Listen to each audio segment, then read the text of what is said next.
মোটামুটি বহুদিন ধরে আমরা শুনে আসছি যে শেখ হাসিনার বিচার কার্যক্রম এই শুরু হয়ে গেল মানে তার নামে তো একটা নয়, হাজার একটা মামলা রয়েছে। এই জেলায় ওই জেলায়, এই অপরাধে ওই অপরাধে, একটা দুটো নয়, হাজার একটা মামলা রয়েছে। হয়তো সেই জন্যই এত দেরি হচ্ছে, ডেটের পর ডেট চলছে।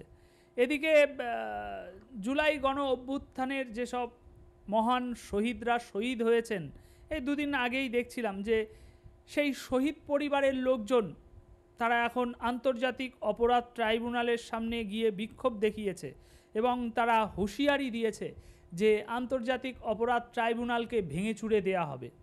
কেন? কারণ শেখ হাসিনার বিচার করা হচ্ছে না, এত কেন দেরি হচ্ছে। এবং তারা এই চিফ প্রসিকিউটর, আন্তর্জাতিক অপরাধ ট্রাইব্যুনালের চিফ প্রসিকিউটর তাজুল ইসলামকে পদত্যাগ করে তার বিরুদ্ধেও তদন্ত করার দাবি করা হয়েছিল এবং এনাকে কিসের একটা দোষর বলে দাবি করা হয়েছিল শহীদ পরিবারের তরফ থেকে। এখন হয়তো সেই ভয়ে নাকি অন্য কোনো বিষয় বুঝতে পারছি না, তবে এখন আজকে তাজুল ইসলাম আবারও সামনে উঠে এসেছে এবং আবারও একটি ডেডলাইন দিয়েছে এবং এই ডেডলাইনটি খুবই সত্বর, খুবই তাড়াতাড়ি হবে, এরকমই একটি কথা বলেছে যে এইবার শেখ হাসিনার বিচার সম্পূর্ণ হবে। আর সেই ডেডলাইনটি হচ্ছে ঈদের পর। জুলাই আগস্টে ছাত্র জনতার গণ অভ্যুত্থানে সংগঠিত মানবতা বিরোধী অপরাধের গুরুত্বপূর্ণ কয়েকটি মামলায় ঈদের পর অভিযোগ দাখিলের মধ্যে দিয়ে আনুষ্ঠানিক বিচার কাজ শুরুর আশা করেছেন চিফ প্রসিকিউটর মোহাম্মদ তাজুল ইসলাম। তবে দর্শক বন্ধুরা, এখানে বলে রাখি, মোটামুটি তো ডেলি 80 থেকে 100টা খবর আমি আদান প্রদান করি আপনাদের সাথে। তো সেই 80-100টা খবরের মধ্যে 8-10টা খবর আপনাদের সামনে উপস্থাপন করি। তো মোটামুটি দৈনিক এই কার্যক্রমের মধ্যে দিয়ে আমার স্মরণে যতটুকু আসছে, চিফ প্রসিকিউটর এরকমই আপনার আনুষ্ঠানিক বিচার কাজ শুরু করার আশা এর আগেও অন্তত 3 থেকে 4 বার জানিয়েছে। এখন আবার ঈদের পরে আনুষ্ঠানিক বিচার শুরু হওয়ার আশা জাগিয়েছেন। এখন দেখা যাক এটাই কি শেষ ডেডলাইন নাকি এর পরেও আর কোনো ডেডলাইন আসে।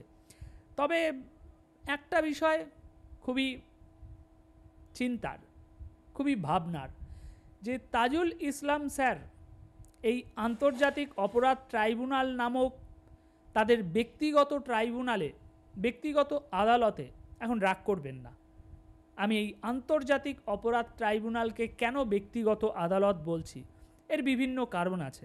এখন সেসব খণ্ড বিশ্লেষণ করতে বসলে গল্প অনেক বড় হয়ে যাবে, তাই সংক্ষেপে এই আন্তর্জাতিক অপরাধ ট্রাইব্যুনাল নামে ব্যক্তিগত ইউনুস সাহেবের আদালতে শেখ হাসিনাকে এনে বিচার করার জন্য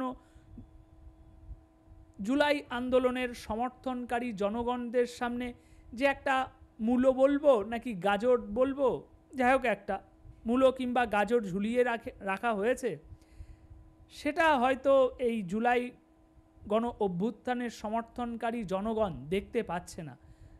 কিন্তু আমরা স্পষ্ট দেখতে পাচ্ছি যে এই ব্যক্তিগত আদালতে একটু রাফ ভাষা যদি ব্যবহার করি তাহলে মোহাম্মদ তাজুল ইসলাম কিংবা মোহাম্মদ ইউনুস সাহেব, মনে হয় না এনাদের কারোর আব্বার ক্ষমতা আছে শেখ হাসিনাকে এই ব্যক্তিগত আদালতে এনে বিচার করার।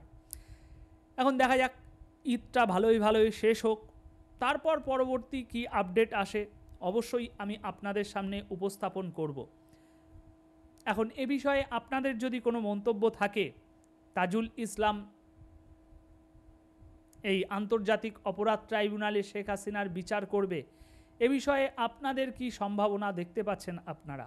সম্ভব নাকি অসম্ভব, নাকি ওই গাজর মূলো ঝুলিয়ে রেখে সময় পার করার কার্যক্রম এটা? আপনাদের মতামত অবশ্যই কমেন্ট বক্সে জানিয়ে যাবেন। ধন্যবাদ সকলকে।